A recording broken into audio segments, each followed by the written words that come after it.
Hi friends, ரொம்ப நாளாக நம்மளோட திரு டிலைட் அப்படின்ற யூடியூப் சேனலில் எந்த விதமான வீடியோ பதிவுமே போடாமல் இருந்தோம். நம்ம சபரிமலை சேவைகள் சன்னதியை ஃபாலோ பண்ணிகிட்டு இருக்க பெருவாரியானவங்க திரு டிலைட் அப்படின்ற யூடியூப் சேனலுமே ஃபாலோ பண்ணியிருப்பீங்க.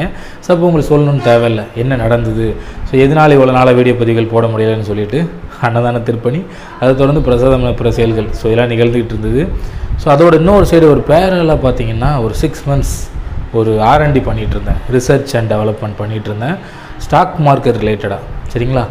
ஸோ நம்மளோட சேனல் இனிமேல் உங்களுக்கு ஒரு ப்ராஃபிட் ஏற்படுத்தி கொடுக்கக்கூடிய ஒரு லாபகரமான ஒரு சேனலாகவும் இருக்கும். ஸோ அது ரிலேட்டான எஜுகேஷன் வீடியோஸ்லாம் நம்ம திரு டிலைட் யூடியூப் சேனலில் பதிவிட போகிறேன். தென் இன் ஃப்யூச்சரில் இன்னும் கொஞ்சம் டைம் எடுத்துக்கலாம் நினைக்கிறேன். கொஞ்சம் டைம் எடுத்துக்கிட்டு தென் என்னோடய R&D மூலமாக நான் கண்டுபிடிச்ச சில விஷயங்களை உங்களுக்கு நான் கிளாஸாகவும் எடுக்க போகிறேன். சரிங்களா? ஸோ என்ன கிளாஸ் எடுத்தாலும் சரி, அது முழுக்க முழுக்க ஐயப்ப திருப்பணி செய்யக்கூடிய பக்தர்கள் அனைவருக்குமே இலவசமாக தான் இருக்க போகுது. சரிங்களா? தென் மற்றவங்களுக்கு குறைஞ்சபட்சமாக சில சார்ஜஸ் கலெக்ட் பண்ணலாம் அப்படின்னு சொல்லிட்டு ஒரு பிளான். சரிங்களா? அது எதுவுமே எனக்கு கன்ஃபார்ம் ஆகலை. குறிப்பாக இன்றைக்கி ஏன் நான் இந்த விஷயத்தை சொல்கிறேன் அப்படின்னா, இன்றைக்கி ஸ்டாக் மார்க்கெட் மூலமாக ஒரு 5,760 rupees சம்பாதிச்சேன். சரிங்களா? ஸோ அதனால தான் என்ன இதெல்லாம் ஒரு பெரிய விஷயமா, எல்லாருமே லேக்ஸ் அண்ட் லேக்ஸில் சம்பாதிக்கிற மாதிரி நான் கேள்விப்பட்டேன். நீங்கள் ஒரு 5,000 ரூபா சம்பாதிச்சது ஒரு பெரிய விஷயமா சொல்கிறீங்களே அப்படின்னு நினைக்கலாம். என்னோடய இன்வெஸ்ட்மெண்ட் எவ்வளோ அப்படின்னா 10,000 rupees. சரிங்களா? ஒரு 10,000 ரூபா இன்வெஸ்ட் பண்ணி 5,760 ரூபா எடுக்கிறது கண்டிப்பாக ஒரு பெரிய விஷயந்தான். இது ஸ்டாக் மார்க்கெட் ரிலேட்டடாக உள்ளவங்களுக்கு தெரியும் அப்படின்னு நினைக்கிறேன். ஸோ அதாவது நிறைய பேர் போகிற பாதை வந்து தவறான பாதையாக இருக்குது. சரிங்களா? முதல்ல ஸ்டாக் மார்க்கெட் ரிலேட்டடாக எனக்கு ஒரு 6 மாதத்துக்கு முன்னாடி ஒரு நண்பர் இன்ட்ரடியூஸ் பண்ணி வச்சார். அப்போ அவர்கிட்ட சொன்ன விஷயம் என்னென்னா, இதெல்லாம் வந்து ஃபேக், இதெல்லாம் சூதாட்டம் அப்படின்னு சொல்லி சொன்னேன். தென் அவர் எனக்கு நிறைய எக்ஸாம்பிள்ஸ் காட்டிகிட்டே இருந்தார், இப்படின்னு சொல்லி நிறைய விஷயம் சொல்லிகிட்டே இருந்தார். அப்போ எனக்குள்ளே ஒரு விஷயம் தோணுச்சு, என்னென்னா நம்ம எல்லாரும் மாதிரி நானும் ஒரு மிடில் கிளாஸ் தான். ஸோ மிடில் கிளாஸில் உள்ள எல்லாருக்குமே இருக்கிற ஒரு சாதாரணமான கனவு என்ன அப்படின்னா, ஒரு நாள் நம்மளோட லைஃப்பில் பெரிய ஆள் ஆகணும், நம்ம பசங்களே ஒரு நல்ல ஸ்கூலில் படிக்க வைக்கணும், நம்மளோட வாழ்வாதாரத்தை உயர்த்தணும் அப்படின்னு சொல்லிட்டு தான். ஸோ எல்லாருமே அதை நோக்கி தான் ஓடிட்டுருப்போம். சரிங்களா? ஸோ அப்போ இந்த ஒரு இடத்துல அதை ரொம்ப ஈஸியாக பண்ண முடியும். அதே சமயம் இந்த ரிஸ்க் அப்படின்ற விஷயம் ரொம்ப ஜாஸ்தி. ஏன்னா இதில் இன்வெஸ்ட்மெண்ட், முதலீடு அப்படின்றது பணம் தான். ஸோ அப்போ போதிய ட்ரைனிங் இல்லாமல், போதிய R&D இல்லாமல் இதுக்குள்ளே நுழையக்கூடாது அப்படின்னு நான் தெளிவாக இருந்தேன். ஸோ அதுக்காக என்ன பண்ணேன்னா, சைட் பை சைட் நான் இது ரிலேட்டடாக நிறைய R&D பண்ணிகிட்டே இருந்தேன். லாஸ்ட் நவம்பர் 2023 ஆரம்பித்து தென் போன மாதம் வரைக்கும் கூட சொல்லலாம். சரிங்களா? February end வரைக்கும் R&D பண்ணிட்டு தான் இருந்தேன். அதை முடித்த பிறகு தான் ட்ரையல் பண்ணிகிட்ருக்கேன். இப்போ ட்ரையல் மீன்ஸ் என்கிட்ட இருக்கிற அமௌண்ட்டு மேக்ஸிமம் 10,000 to 15,000 வச்சு தான் நான் இந்த எல்லா செட்டப் என்னோட ட்ரேடிங் அப்படின்ற விஷயத்த பண்ணிகிட்ருக்கேன். இன்ட்ரா டே ட்ரேடிங் தான் பண்ணிகிட்ருக்கேன். சரிங்களா? அது ஒரே நாளில் அந்த ஸ்டாக்கை வாங்கி ஒரே நாளில் விற்றுருவேன். ஸோ அது மூலமாக கிடைக்கிற ப்ராஃபிட். சரிங்களா? ஸோ இதனால் என்ன ப்ராஃபிட் அப்படின்னா நம்ம டீட்டெயிலாக அடுத்தடுத்த வீடியோஸில் பார்க்கலாம். ஒரு சின்ன இனிஷியேஷன் ஒரு வீடியோ போடணும் அப்படின்றதுக்காக தான் இந்த வீடியோ. சரிங்களா? முதல்ல உங்களுக்கு சில விஷயங்களை சொல்லிக்க விரும்புகிறேன். ஸ்டாக் மார்க்கெட் அப்படின்றது கண்டிப்பாக நம்ம எல்லாம் தெரிஞ்சிக்க வேண்டிய ஒரு விஷயம் அப்படின்னு தான் நான் சொல்லுவேன். ஏன்னா நம்மள நிறைய பேர் எந்தெந்த ஃபீல்டு இல்லாமல் எஃபர்ட் போட்டு எப்படியா முன்னேறணும்னு நம்ம ட்ரை பண்ணுறோம். ஆனால் இந்த இடத்துல நம்ம ப்ராப்பரான எஃபர்ட்டை போட்டோம் அப்படின்னா கண்டிப்பாக ஒரு மிகப்பெரிய ஒரு உயரத்துக்கு நம்மளால் போக முடியும் அப்படின்ற மாதிரியான ஒரு ஃபீல்டாக தான் இருக்குது. சரிங்களா? ஸோ அது மட்டும் இல்லாமல் இப்போ நான் கற்றுக்கிட்டேன் பார்த்தீங்களா சில விஷயங்கள், அந்த விஷயங்கள் எல்லாமே எப்படி இருக்கும் அப்படின்னா, நார்மலாக எல்லோரும் போகிற யூஸ்வலான ஒரு பாதை மாதிரி இருக்காது. ஓகேவா? ஏன்னா எக்ஸாம்பிள் காட்டுறேன். இந்த வீடியோட எண்டில் நான் என்ன செய்கிறேன் அப்படின்னா, இன்றைக்கி நான் எப்படி அந்த 5,760 rupees எடுத்தேன் அப்படின்ற அந்த வீடியோவுமே உங்களுக்கு போட்டு காட்டுறேன், நானே எக்ஸ்பிளைன் பண்ணுறேன். சரிங்களா? ஸோ அந்த சார்ட் என்ன சார்ட் அப்படின்னா, மார்க்கெட் ப்ரொஃபைல் அப்படின்ற ஒரு சார்ட். சரிங்களா? இது நார்மலாக நீங்கள் ஷேர் மார்க்கெட்டில் பார்க்குற கேண்டில் ஸ்டிக் சார்ட் மாதிரி இருக்காது. ஓகேவா? தென் ஆர்டர் ஃப்ளோன்னு ஒன்று சொல்லுவாங்கல்ல, ஒரு வேல்யூ மேலே ஏறி இறங்கும். ஸோ அந்த மாதிரி சார்ட்டாகவும் இருக்காது. இது என்டையர்லி டிஃபரெண்ட். ஸோ இந்த வீடியோ பார்த்துட்ருக்க நீங்கள் இதுக்கு முன்னாடி ஷேர் மார்க்கெட்டில் இருந்தாலும் சரி, இல்லை இனிமேல் போகணும்னு ஆசைப்பட்டாலும் சரி, உங்கள் எல்லாருக்கும் நான் சொல்கிற விஷயம் என்னென்னா, தயவு செஞ்சு கேண்டில் ஸ்டிக் சார்ட்டை ஃபாலோ பண்ணாதீங்க. சரிங்களா? ஸோ ஷேர் மார்க்கெட் என்னன்றதை புரிஞ்சுக்கோங்க. அது ஒரு AI, ஆர்டிஃபிஷியல் இன்டெலிஜென்ஸ். சரிங்களா?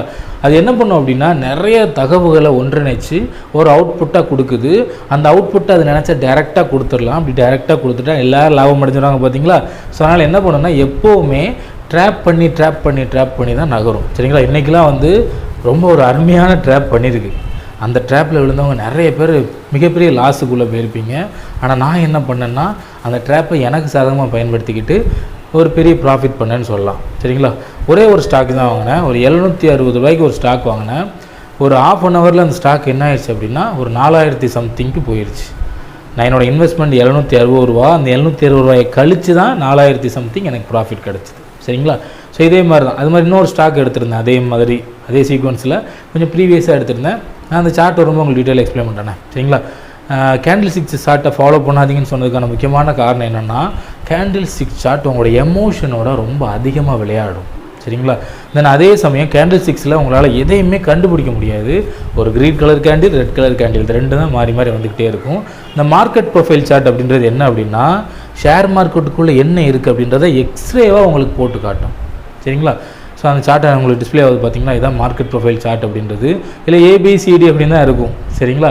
ஒவ்வொரு ½ அன் ஹவர் மார்க்கெட்டோட ஒவ்வொரு ½ அன் ஹவரும் A period, B period, C period அப்படின்னு சொல்லிட்டு A to M பீரியட் வரைக்கும் உங்களுக்கு பீரியட்ஸ் அவைலபிளாக இருக்கும். சரிங்களா? ஸோ இதில் உங்களுக்கு கலர் எதுவுமே வரப்போகிறது இல்லை. அதனால் உங்களுக்கு எமோஷ்னலாக நீங்கள் ரொம்ப ஸ்டெடியாக இருப்பீங்க. இந்த மார்க்கெட் ப்ரொஃபைல் சார்ட்டையுமே நான் அமி ப்ரோக்கர் அப்படின்ற சாஃப்ட்வேரை பயன்படுத்தி தான் பார்த்துட்ருக்கிறேன். ஸோ இப்போ ஃப்ரீயாக எங்கேயாவது ஒரு இடத்துல நான் மார்க்கெட்டோட சார்ட் காட்டுறேன், இதை வச்சு நீங்கள் ட்ரேட் பண்ணுங்கன்னு சொன்னாங்கன்னா அவங்கள பார்த்து சிரிங்க, உங்களை அவங்க ஏமாத்துறாங்கன்னு அர்த்தம். அதே மாதிரி NSE நேஷ்னல் ஸ்டாக் எக்ஸ்சேஞ்ச் அவங்ககிட்ட இருந்து என்ன வாங்கணும் அப்படின்னா, ட்ரூ டேட்டா நம்ம வாங்கணும். ட்ரூ டேட்டா அப்படின்றது என்ன அப்படின்னா, பங்குச்சந்தையில் இந்த நொடியில் நடந்துகிட்ருக்க டேட்டா உங்களுக்கு அக்யூரேட்டாக கரெக்டாக வேணும் அப்படின்னா அதுக்கு நீங்கள் சம் சார்ஜஸை பே பண்ண வேண்டியிருக்கும். நான் எவ்வளோ சார்ஜஸ் பே பண்ணுறேன் அப்படின்னா, ஒரு மாதத்துக்கு 360 ரூபா சார்ஜ் பே பண்ணி தான் நான் அந்த டேட்டா வாங்குகிறேன். தென் அதை யூஸ் பண்ணுறதுக்கு ஒரு சார்ட் இருக்குது. சரிங்களா? அந்த சார்ட்டுக்கு வந்து பார்த்திங்கன்னா 555 ரூபா கொடுத்து நான் ரீசார்ஜ் பண்ணணும். ஸோ ஒவ்வொரு மாதமுமே நான் அந்த சார்ட்டை பார்க்குறதுக்காக மட்டும் 1000 ரூபா ஸ்பெண்ட் பண்ணுறேன். ஸோ அதுக்கான ரீசன் இந்த ப்ராஃபிட் தான். சரிங்களா? ஓகே, நல்லது. இந்த வீடியோ நீங்கள் எல்லோரும் பார்த்துருக்கீங்க அப்படின்னாலே மனதளவில் நான் சொல்கிற விஷயங்கள்லாம் உங்களுக்கு புரிய ஆரம்பிச்சிருக்குன்னு நினைக்கிறேன். ஷேர் மார்க்கெட் அப்படின்ற ஃபீல்டு உண்மையிலேயே ரொம்ப ரொம்ப ரொம்ப ரொம்ப நல்ல ஃபீல்டு. அது ஒரு கூர்மையான கத்தி மாதிரி தான். அந்த கத்தியை வச்சு என்ன பண்ணலாம், எதிரில் இருக்க தடையும் உடைக்கலாம், நம்மளே குத்திக்கலாம். சரிங்களா? அந்த பாதை அப்படின்றது ரொம்ப ரொம்ப ரொம்ப ரொம்ப ரொம்ப முக்கியம். சரிங்களா? குறிப்பாக நான் என்ன பண்ணேன் இந்த 6 மாதத்தில் நிறைய R&D பண்ணேன்னு சொன்ன பார்த்தீங்களா, முதல்ல அந்த மார்க்கெட் ப்ரொஃபைலை பற்றி ஃபுல்லாக கற்றுக்கிட்டேன். நிறைய பேர் இதை பற்றி தியரி சொல்லியிருப்பாங்களா, அந்த தியரிஸ் புக்ஸ் எல்லாத்தையுமே படித்தேன். தென் அப்புறமா அதை ரியலில் அப்ளை பண்ணும்போது நிறைய இடத்துல ஃபெயிலியர் ஆச்சு. ஸோ அப்போ எனக்கு என்ன புரிஞ்சுது அப்படின்னா, இது மேபி எல்லாருக்கும் பரிச்சயமான ஒரு மெத்தடாக இருந்திருக்கலாம். நிறைய பேர் இதை ஃபாலோ பண்ணுறதுனால இதில் சில ஃபெயிலியர்ஸ் ஏற்படுது அப்படின்றத புரிஞ்சுக்கிட்டு அடுத்து நான் என்ன பண்ணேன்னா, ஓனாக ஒரு பாதையை க்ரியேட் பண்ண ஆரம்பித்தேன். சரிங்களா? ஷேர் மார்க்கெட்டுக்கு ஒரு 4 ரூல்ஸ் நான் பில்டு பண்ணி வச்சுருக்கேன். இந்த 4 ரூல்ஸ் அடிப்படையில் ட்ரேட் எடுக்கணும் அப்படின்றது தான் என்னோடய கான்செப்ட். ஸோ இந்த கான்செப்ட் அடிப்படையில் தான் நான் இந்த எல்லா ட்ரேடையுமே எடுத்துகிட்ருக்கேன். சரிங்களா? சரி, ஓகே. நான் இன்றைக்கி எப்படி ட்ரேட் எடுத்தேன் அப்படின்ற வீடியோ உங்களுக்கு ஷேர் பண்ணுறேன். கண்டிப்பாக இதையுமே பாருங்கள், உங்களுக்கு தெளிவாக புரியும். ஹாய் ஃப்ரெண்ட்ஸ், நான் இன்றைக்கி எடுத்த ட்ரேடிங் எப்படி சக்ஸஸ்ஃபுல்லாக எடுத்தேன் அப்படின்றத உங்களுக்கு சொல்ல போகிறேன். இப்போ நீங்கள் பார்த்துட்ருக்க சார்ட் என்ன சார்ட் அப்படின்னா, மார்க்கெட் ப்ரொஃபைல் சார்ட் அப்படின்னு சொல்லுவாங்க. ஸோ மார்க்கெட் ப்ரொஃபைல் சார்ட்ன்றது நம்ம முன்னாடி சொன்ன மாதிரி நீங்கள் பார்க்குற அந்த கேண்டில் ஸ்டிக் சார்ட்லேருந்து என்டையர்லி டிஃப்ரெண்ட்டானது. இல்லை எல்லா பீரியடுமே ABCD அப்படின்ற மாதிரி தான் தெரியும். சரிங்களா? ஸோ இதோட ப்ளஸ்ன்னு அதில் உங்களுக்கு சொல்லியிருக்கேன் பார்த்தீங்களா, ABCD அப்படின்ற மாதிரி தான் எல்லாமே டிஸ்பிளே ஆகும். ஒவ்வொரு பீரியட் ஒரு ½ அன் ஹவரும், first ½ an hour A period, second ½ an hour B period, third ½ an hour C period அப்படின்னு சொல்லிட்டு Aலேருந்து M பீரியட் வரைக்கும் உங்களுக்கு எல்லாமே டிஸ்பிளே ஆகும். ஓகேவா? ஸோ இன்றைக்கி பார்த்தீங்கன்னா நான் என்ன நினச்சிருந்தேன் ஆக்சுவலாக அப்படின்னா, இந்த VPOCன்னு ஒன்று இருக்குது பார்த்தீங்களா, இந்த லைனை வந்து இன்றைக்கி கட் பண்ணும் அப்படின்னு நினச்சிருந்தேன். ஆக்சுவலாக அது நடந்துச்சு. எப்படி நடந்ததுன்னா கொஞ்சம் டிஃப்ரெண்ட்டாக நடந்திருக்கு. ஏன்னா மார்க்கெட் உங்களை எல்லாத்தையுமே ட்ராப் பண்ணி ஒரு குறிப்பிட்ட இடத்துல நான் மேலே போக போகிறேன் அப்படின்னு ஒரு சைனை காட்டிட்டு தென் அப்புறமா அது ஃபைனலாக வந்து இந்த பாயிண்ட்டை வந்து ஹிட் பண்ணிடுச்சு. ஸோ நான் நேற்று ரேஞ்ச் எக்ஸ்டென்ஷன் அதாவது உங்களுக்கு ரேஞ்ச் எக்ஸ்டென்ஷன்னா என்னன்னு புரியாதுல்ல. ஓகே, பரவாயில்ல. நேற்று இந்த H பீரியட் I பீரியட் வரும்போது, அதாவது மார்க்கெட் வந்து ஒரு 1 மணி 1:30 மணி அந்த ரேஞ்சில் நான் என்ன நினச்சேன்னா, இந்த இடத்த வந்து ஹிட் பண்ணிட்டு நினச்சி நான் ஒரு ட்ரேட் எடுத்திருந்தேன். சரிங்களா? ஸோ அது வந்து உங்களுக்கு நான் காட்டுறேன் பாருங்கள். ஸோ நான் எடுத்த ட்ரேட் இந்த இருக்குது பார்த்தீங்களா. ஸோ இந்த ட்ரேடு நான் நேற்று எடுத்த ட்ரேடு 22,000 கீழே வரும் அப்படின்னு எடுத்தேன். நான் க்ளோஸ் பண்ணலை, ஏன்னா ரொம்ப ரொம்ப கம்மியாகிடுச்சு. நான் எடுத்த வேல்யூலேருந்து நான் விற்கிற வேல்யூ ரொம்ப ரொம்ப கம்மியாகிட்டதுனால, அதாவது மார்க்கெட் வந்து இதுக்கப்புறம் வந்து வராமல் டேரெக்டாக எங்கே போயிடுச்சு அப்படின்னா 22,178 அந்த ரேஞ்சுக்கு போயிடுச்சு. ஸோ அதனால் நான் என்ன பண்ணலான்னு நான் இது க்ளோஸ் பண்ணல, இன்னைக்கு க்ளோஸ் பண்ணலான்னு வச்சுருக்கேன். சரிங்களா? ஆக்சுவலாக இந்த ப்ரொஃபைல் வந்து ஒரே நாளுக்குள்ளே தான். இது காம்போசிட் ப்ரொஃபைல் அப்படின்னு சொல்லுவாங்க, இது ஸ்ப்ளிட் ப்ரொஃபைல் அப்படின்னு சொல்லுவாங்க. சரியா? ஸோ புரிஞ்சுக்கிறது இப்போ ஸ்டார்டிங் இப்போ தான் அந்த சார்ட்டாக பார்க்குறீங்கன்னா உங்களுக்கு கொஞ்சம் கஷ்டமாக தான் இருக்கும். நான் இன்றைக்கி என்ன ட்ரேட் எப்படி எடுத்துன்றதை மட்டும் சொல்கிறேன். அப்போ உங்களுக்கு கொஞ்சம் கொஞ்சமாக புரிய வரும். சரிங்களா? அது எப்படி ஒர்க் ஆகுதுன்னு சொல்லிட்டு நான் கிளாஸ்லேயுமே உங்களுக்கு டீட்டெயிலாக உங்களுக்கு நான் சொல்லித்தரேன். ஓகேவா? நம்ம ப்ளே பண்ணிட்டு, அதாவது இன்றைக்கி நாள் முடிஞ்சிருச்சு பார்த்தீங்களா, இருந்தாலும் நான் என்ன பண்ணுறேன்னா அதை ரிப்பீட்டாக உங்களுக்கு ப்ளே பண்ணி காட்டுறேன் இந்த நாள் எப்படி நடந்துச்சு. ஸோ இந்த நாள் பார்த்தீங்கன்னா ஸ்டார்டிங்லேயே வந்து நேரத்தோட நாளை விட இது வந்து வேலி ஏரியான்னு சொல்லுவாங்க. அந்த 2 கோட் இருக்குது பார்த்தீங்களா, இது வேலி ஏரியா ஹை அண்ட் இது வேலி ஏரியா லோ. ஸோ இந்த வேலி ஏரியா ஹைக்கு மேலே ஓப்பன் ஆகி மேலே கொஞ்சம் தூரம் போயிட்டு தென் அப்புறமா உள்ளே வந்துருச்சு. நான் இப்படி உள்ளே வரவே நான் என்ன பண்ணிட்டேன் அப்படின்னா ட்ரேட் எடுத்துட்டேன். ஓகே, அது ஒரு பிரின்சிபல் சரிங்களா, இது வந்து நானாக டெரைவ் பண்ண ஒரு பிரின்சிபல். அந்த பிரின்சிபல் அடிப்படையில் என்ன பண்ணிட்டேன் அப்படின்னா உள்ளே வந்ததுனால நான் ட்ரேட் எடுத்துட்டேன். எப்படி ட்ரேட் எடுத்தேன்னா இந்த ரேஞ்சிலேருந்து ஆரம்பிச்சு, அதாவது இந்த வேல்யூலேருந்து ஆரம்பித்து இங்கே வரைக்கும் நான் போகும் அப்படின்னு சொல்லி ட்ரேட் எடுத்தேன். ஸோ இங்கே வரும்போது பாருங்கள் என்ன வேலையில் இருக்குது, 22,194 சரிங்களா. இந்த உள்ளே வரும்போது எடுத்துட்டேன் சரிங்களா. ஸோ 22,194 நான் என்ன எடுத்தேன் அப்படின்னா 22,150 கீழே போகும் அப்படின்னு சொல்லி நான் ட்ரேட் எடுத்திருந்தேன் சரிங்களா.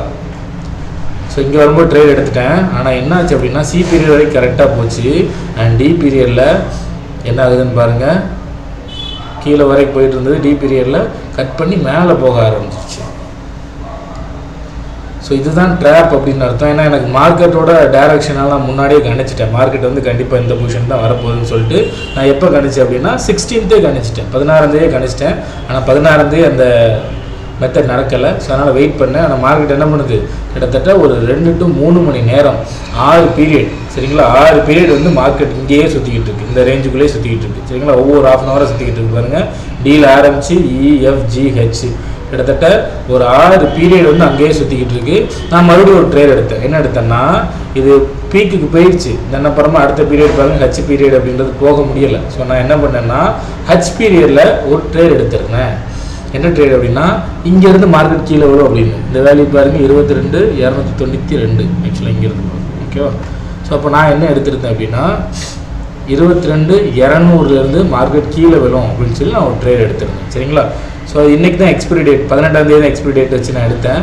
அதோட ப்ரைஸ் பார்த்தீங்கன்னா வெறும் 720 ரூபா, 50 லாட் 720 ரூபாய்க்கு 720. ஸோ இந்த வேல்யூக்கு எடுத்தேன். தென் எடுத்து நான் வெயிட் பண்ணேன். எனக்கான ப்ராஃபிட் ஐ பீரியட்லேயே கொடுத்துருச்சு மார்க்கெட். அதாவது ஐ பீரியட்லேயே பார்த்தீங்கன்னா இவ்வளோ தூரம் மார்க்கெட் ஃபால் டவுன் ஆச்சு பார்த்தீங்களா. அதோட நான் எடுத்த 3 ட்ரேடையுமே நான் க்ளோஸ் பண்ணிட்டேன். ஸோ அது வந்து முதல் நாள் எடுத்தது 16ஆம் தேதி எடுத்த ட்ரேடு, அது வந்து 230 ரூபா மைனஸ்லேயே புக் பண்ணிவிட்டேன். அண்ட் அடுத்த 2 ட்ரேடு பார்த்தீங்கன்னா ஒரு ட்ரேடில் 4000 ரூபா ப்ராஃபிட், இன்னொரு இதில் 1960 ரூபா ப்ராஃபிட். ஸோ மொத்தம் 5762 ரூபா ப்ராஃபிட். இந்த ப்ராஃபிட் காட்டுறது பார்த்தீங்களா, அதாவது நான் இன்வெஸ்ட் பண்ண வேல்யூலேருந்து அதுக்கப்புறமா இப்போ எக்ஸாம்பிள் இந்த லாட் நான் வாங்கும்போது, அதாவது 22,200 நான் கீழே விழுந்து நான் வாங்கும்போது எவ்வளோனா 720 ரூபா சரிங்களா அதோட வேல்யூ. அது 720 ரூபா இருந்துச்சு. அந்த 720 ரூபாய்க்கு மேலே எவ்வளோ போயிருக்கு அப்படின்னா 4032 ரூபா போயிருக்கு அப்படின்னு சொல்லி ஓகேவா. ஸோ இந்த பாயிண்டில் ஏன் க்ளோஸ் பண்ணேன் அப்படின்னா இங்கே வரும்போதே பாருங்கள் மேலே ஒரு இண்டிகேட்டர் காட்டிகிட்டு இருக்கா. ஸோ அதாவது நார்மலான நீங்கள் கேண்டில் 6ல் நிறைய இண்டிகேட்டர் யூஸ் பண்ணுவீங்க. நான் இங்கே யூஸ் பண்ணுறது ஒரே ஒரு இண்டிகேட்டர் மட்டும்தான். என்ன இண்டிகேட்டர் அப்படின்னா இது இண்டிகேட்டர் கூட கிடையாது, இது ஒரு கேல்குலேஷன். லாஸ்ட்டு 10 நாளாக மார்க்கெட் வந்து எவ்வளோ மூவ் ஆயிருக்கு அப்படின்றது இங்கே காட்டிகிட்டே இருக்கும் சரிங்களா. எத்தனை % மூவ் ஆயிருக்கு, இன்றைக்கி எவ்வளோ மூவ் ஆயிருக்குன்றது, அதாவது லாஸ்ட்டு 10 நாளோட மார்க்கெட் இன்னைய நிலையை கம்பேர் பண்ணி எவ்வளோ % மூவ் ஆயிருக்குன்னு சொல்லும் சரிங்களா. கடந்த 10 நாளை காட்டிலும் இன்றைக்கி பார்த்தீங்கன்னா 119% மூவ் ஆயிடுச்சு அப்படின்னு சொல்லி அர்த்தம். இதுக்கு மேலே மூவ் ஆகிறதுக்கு வாய்ப்பு இல்லை அப்படின்னு சொல்லி அதே சொல்லுது பார்த்தீங்களா. ஸோ அதனால் என்ன பண்ணிட்டேன்னா லாஸ்ட் 10 days ஆவரேஜை விட நமக்கு என்ன மூவ் ஆயிருக்கு 20% அதிகமாக இங்கேயே மூவ் ஆயிடுச்சு. ஸோ இதுக்கப்புறம் ஒரு பெரிய மூவ்மெண்ட் இருக்காது அப்படின்னு நான் என்ன பண்ணிட்டேன் அப்படின்னா இதோட குவைட் பண்ணிட்டேன். ஆனால் மார்க்கெட் என்ன இருக்குன்னா ஃபர்தராக இந்த பாயிண்ட்டுக்கு வந்திருக்கு சரிங்களா. முதல்லேருந்தே உங்களுக்கு ஒன்று தோணலாம், என்ன நீங்கள் சும்மா இந்த பாயிண்ட்டை காட்டி இந்த பாயிண்ட்டுக்கு வரும்னு சொல்லிக்கிட்டே இருக்கீங்களே, எதனால், அந்த ரீசன் எதனால் அப்படின்னு சொல்லி உங்களுக்கு தோணலாம். நான் சிம்பிளாக ஒரு கான்செப்ட் இப்போ உங்களுக்கு சொல்லிக் கொடுக்குறேன், மேபி இது உங்களுக்கு யூஸ் ஆகும் சரிங்களா. நான் இப்போ ஓப்பனாகவே சொல்கிறேன், நெக்ஸ்ட்டு மார்க்கெட் எங்கே போக போகுது அப்படின்னா 22,600 போக போகுது. மார்க்கெட் ஃபால் டவுன் ஆகிட்டு இருக்குது பார்த்தீங்களா. இப்போ இந்த ஃபால் டவுன்லாம் முடிச்சுட்டு மார்க்கெட் எங்கே போகும் அப்படின்னா 22,600 போகும் சரிங்களா. அந்த கான்செப்டை இப்போ நான் உங்களுக்கு சொல்லிக் கொடுக்க போகிறேன் சரிங்களா. ஏன்னா இது நான் டெரைவ் பண்ண கான்செப்ட் கிடையாது, அதனால நான் உங்களுக்கு சொல்கிறேன். ஏன்னா நான் கண்டுபிடிச்ச ரூல் ஒரு 4 ரூல் வந்து நானாக R&D பண்ணி கண்டுபிடிச்சிருக்கேன். அந்த ரூல் படி தான் ஆக்சுவலாக இன்றைக்கி நான் ட்ரேட் எடுத்திருக்கேன் சரிங்களா. அதை உங்களுக்கு சொல்லலை, ஏன்னா அதை நான் ஃபர்தர் கிளாஸில் ரொம்ப டீட்டெயில்டாக பார்க்கலாம். ஒரு சிம்பிளான கான்செப்ட் சொல்கிறேன் பாருங்களேன். எதுக்காக மார்க்கெட் வந்து இன்றைக்கி இந்த இடத்துக்கு வரும் அப்படின்னு சொல்லி நான் முதல்லேருந்தே வெயிட் பண்ணிட்டு இருந்தேன் பார்த்தீங்களா. என்ன காரணம் அப்படின்றத புரிஞ்சுக்கோங்க. இந்த பாயிண்ட்டை நல்லா பார்த்துக்கோங்க, இது என்ன பாயிண்ட்னு சொல்லிட்டு.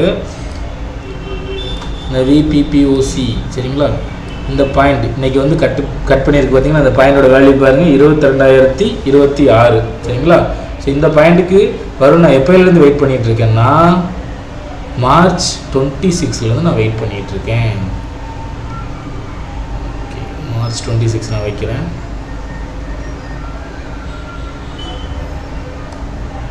Okay, March 26. ஓகே, மார்ச் 26 பார்த்தீங்கன்னா ஒரு வேல்யூ ஏரியா, அந்த 2 கோடு சொன்ன பார்த்தீங்களா, வேல்யூ ஏரியா இருக்குது பார்த்தீங்களா. அதாவது இந்த மார்க்கெட்டை பொறுத்தளவு பாருங்கள், எப்போவுமே ஒரு நாளுக்கும் அடுத்த நாளுக்கும் சம்மந்தம் இருக்குது. அதாவது முதல் நாளுக்கும் அடுத்த நாளுக்கு சம்மந்தம் இருக்குது. எப்போவுமே என்னென்னா இப்படி மிங்கிலாகி தான் வரும். நேற்றுக்குள்ளே டே டெஸ்ட் பண்ணி தான் மார்க்கெட் ஒர்க் ஆகிட்டு இருக்கும். ஆனால் மார்ச் 26 பாருங்கள், அந்த அடுத்த நாள் இந்த நாளோட மிங்கில் ஆகவே இல்லை. சரிங்களா. அதே மாதிரி மார்ச் 27 பாருங்கள், மார்ச் 27 மார்ச் 28 மிங்கில் பண்ணவே இல்லை. ஸோ அப்போ என்ன நடந்திருக்கு அப்படின்னா ஒரு 3 நாள் நான் ஓவர்லேப்பிங் நடந்திருக்கு. சரிங்களா. இது ஒரு ரூல். சரிங்களா. 3 நாள் நான் ஓவர்லேப்பிங் மார்க்கெட்டில் நடந்துருச்சு அப்படின்னா மார்க்கெட் எங்கே வரும்னா, எங்கே சுற்றினாலும் கண்டிப்பாக இந்த பாயிண்ட்டுக்கு வரும். எந்த பாயிண்ட் நம்ம முன்னாடி பார்த்தோம் பார்த்தீங்கன்னா 22,040 அந்த பாயிண்ட்டுக்கு வரும் அப்படின்னு நான் வெயிட் பண்ணிருந்தேன். ஸோ எப்போ நடந்த நிகழ்வு பாருங்கள், மார்ச் 26, 27, 28 இந்த 3 நாள் நடந்த நிகழ்வை டேலி பண்ணுறதுக்காக மார்க்கெட் அந்த பொசிஷனுக்கு வந்திருக்கு. ஸோ இன்றைக்கி பாருங்கள், மார்க்கெட் அந்த பிபிபிஓசியை கிராஸ் பண்ணியிருக்கு. சரிங்களா. ஸோ நான் இதனால தான் சொன்னேன், இந்த மார்க்கெட் ப்ரொஃபைல் அப்படின்றது அவ்வளோ பவர்ஃபுல்லான மெத்தட்னு சொல்லிட்டு. இதில் நிறைய கான்செப்ட்ஸ் இருக்குது. இந்த எல்லா கான்செப்டையும் நான் பயன்படுத்தலை. அதில் ஒரு சில சக்ஸஸ்ஃபுல் கான்செப்டை மட்டும் நான் கிட்டத்தட்ட 1 இயர் டேட்டா எடுத்து ரிசர்ச் பண்ணி அதுக்கப்புறமா அதில் ஃபெயிலியர்லாம் விட்டுட்டு அதுக்கப்புறமா மறுபடியும் இந்த கான்செப்ட்ஸை வச்சு நானாக R&D பண்ணி சில மெத்தட்ஸ் கண்டுபிடிச்சிருக்கேன். அந்த மெத்தட் அடிப்படையில் தான் நான் ட்ரேட் பண்ணுறேன். என்னால் சக்ஸஸ்ஃபுல் ட்ரேடராக இருக்க முடியுது. சரிங்களா. ஸோ நான் இதை ஃபர்தராக ஏன் வெளியில் சொல்லணும், இது மூலமாக நானே நிறைய பணம் சம்பாதிச்சிடலாமே அப்படின்னு உங்களுக்கு தோணலாம். உண்மையிலேயே நானே சம்பாதிக்கலாம். சரிங்களா. இப்போ லாஸ்ட் மந்த்து பார்த்தீங்கன்னா நான் ஒரு 20,000 இது மூலமாக நான் ஏர்ன் பண்ணேன். நான் போட்ட காசுக்கு அப்புறமா 20,000 ஏர்ன் பண்ணேன். நான் போட்ட காசு பார்த்தீங்கன்னா கம்மி தான், ஒரு 15,000 to 18,000 அந்த ரேஞ்சில் தான் என்னோடய கையில் இருந்தது. அதுவும் நான் மினிமமாக தான் இன்வெஸ்ட் பண்ணுவேன். எப்போவுமே 1 லாட் 2 லாட் தான் வாங்குவேன், அதுக்கு மேலே வாங்க மாட்டேன். சரிங்களா. ஏன்னா ட்ரையல் பார்த்துட்டு இருக்கிறதுனால எவ்வளோதான் காசு இருக்குது அப்படின்றது ஒரு விஷயம். ஸோ அதனால் நான் வாங்கலை. ஸோ எனக்கு நான் இதுக்குன்னு ஒதுக்குன பணம் எவ்வளோன்னா ஒரு 15,000 தான் ஒதுக்கியிருந்தேன். அப்பப்போ எக்ஸ்ட்ரா வர காசையும் இதில் போட்டு நான் ட்ரேட் பண்ணிகிட்டு இருக்கேன். சரிங்களா. ஸோ அப்போ லாஸ்ட்டு மார்ச் 11 ஆரம்பித்தேன் நான் இது மாதிரி ட்ரையல் பார்க்குறதுக்கு. எண்ட் ஆஃப் த மார்ச் ஒரு 20 நாளுக்குள்ளே என்னால் என்ன பண்ண முடிஞ்சுன்னா ஒரு 20,000 ஏர்ன் பண்ண முடிஞ்சுது.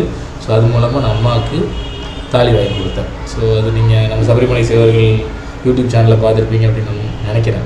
சரிங்களா. தென் அப்புறமா நான் என்ன பண்ணேன்னா இந்த மாதம் தொடக்கத்தில் ஒரு 10 நாள் ட்ரேட் பண்ணவே இல்லை. ஏன் அப்படின்னா இன்னும் சில கான்செப்ட்ஸ் கண்டுபிடிக்கணும் அப்படின்னு சொல்லிட்டு நான் முதல்ல என்னென்னா மொத்தமே 2 தியரி மட்டும் தான் டெரைவ் பண்ணி வச்சுருந்தேன் நானாக ஓணும். தென் அப்புறமா ஒரு 10 நாள் R&D பண்ணி இன்னும் 2 தியரி கண்டுபிடிச்சிருக்கிறேன். ஸோ அந்த 4 தியரி அப்ளை பண்ணும்போது ரொம்பவே ஹை ப்ராபபிலிட்டி ட்ரேட் எடுக்க முடியுது. லாஸ்ட் ஒரு 3 டேஸாக தான் நான் ட்ரேட் எடுத்துகிட்ருக்கேன். அந்த 3 டேஸையுமே நம்மளோட யூடியூப் கம்யூனிட்டியில் நான் அப்டேட் பண்ணியிருக்கேன். நீங்கள் பாருங்கள், உங்களுக்கு புரியும். இன்றைக்கி நான் எடுத்தாலே ஒரு ஹை ப்ராஃபிட்டான ஒரு ட்ரேட் இது. சரிங்களா. ஸோ அதோட ஆர்டர்ஸையும் நான் உங்களுக்கு காட்டுறேன். ஓகேவா. ஸோ அந்த ஆர்டர்ஸையும் நான் உங்களுக்கு காட்டிட்டேன். எந்த நாளில் வாங்கினேன், நான் அதே மாதிரி எந்த ரேஞ்சில் வாங்கினேன், எந்த ரேஞ்சுக்கு விற்றுட்டேன் அப்படின்றதும் டீட்டெயில்ஸும் உங்களுக்கு இதில் இருக்கும். ஓகேவா. ஸோ மொத்தம் நான் இன்றைக்கி பண்ண ட்ரேட்னால எனக்கு 5,762 ரூபா ப்ராஃபிட் மட்டும் கிடச்சிருக்கு. ஓகேவா. ஸோ கண்டிப்பாக நாளைக்கும் என்ன நடக்கும் அப்படின்னு என்னால் கணிக்க முடியுது இப்போ. தென் அதே மாதிரி மார்க்கெட்டோட நிலைமை அடுத்து எங்கே போகும் அப்படின்றது நான் உங்களுக்கு சொல்கிறேன் பாருங்களேன். அதையும் எதை வச்சு சொல்கிறேன்னா இப்போவும் பார்த்தீங்கன்னா 3 days நான் overlapping POC value area form ஆகிருக்கு. சரிங்களா. இங்கே பாருங்கள், April 12 பார்த்தீங்களா, April 12 பாருங்கள், April 15 and April 16 இந்த 3 நாளும் பாருங்கள் ஒன்றோட ஒன்று லிங்க் இல்லாமல் இருக்கா. ஸோ இதனால தான் சொல்கிறேன், எவ்வளோ ஆனாலும் சரி, எவ்வளோ நாள் ஆனாலும் சரி, மார்க்கெட்டோட அடுத்த டார்கெட் கீழே கிடையாது, மேலே எங்கன்னா இது வரைக்கும் கண்டிப்பாக மார்க்கெட் வரும். சரியா. ஸோ மார்க்கெட்டோட ஒவ்வொரு மூமெண்ட்டும் காரணம் இல்லாமல் நடக்கிறதே கிடையாது. மார்க்கெட் ஒவ்வொரு விஷயத்தையும் ஒரு காரணத்தோடு தான் பண்ணுது. இதை உங்களால் நார்மல் கேண்டில் ஸ்டிக் சார்ட்டில் கண்டுபிடிக்க முடியாது. அதை பார்க்குறதுக்கான ஒரு சார்ட்டு தான் மார்க்கெட் ப்ரொஃபைல் அப்படின்ற சார்ட். ஸோ ரொம்ப யூஸ்ஃபுல்லான ஒரு சார்ட், கண்டிப்பாக எல்லாருக்கும் பயன்படும் அப்படின்னு நினைக்கிறேன். இன்னும் டீட்டெயில்டாக இந்த சார்ட்டை பற்றி நான் சொல்கிறேன் ஃப்யூச்சரில். சரிங்களா. நான் இன்றைக்குள்ளே ட்ரேடை பற்றி சொல்லியிருக்கேன். நாளைக்கும் கண்டிப்பாக நான் ட்ரேட் எடுப்பேன். எடுக்கும்போது நாளைக்குள்ளே ப்ராஃபிட் என்ன, எப்படி ட்ரேட் எடுத்தேன் அப்படின்ற டீட்டெயிலையும் தகவலையும் நான் உங்களுக்கு சொல்கிறேன். நல்லதே நடக்கட்டும்.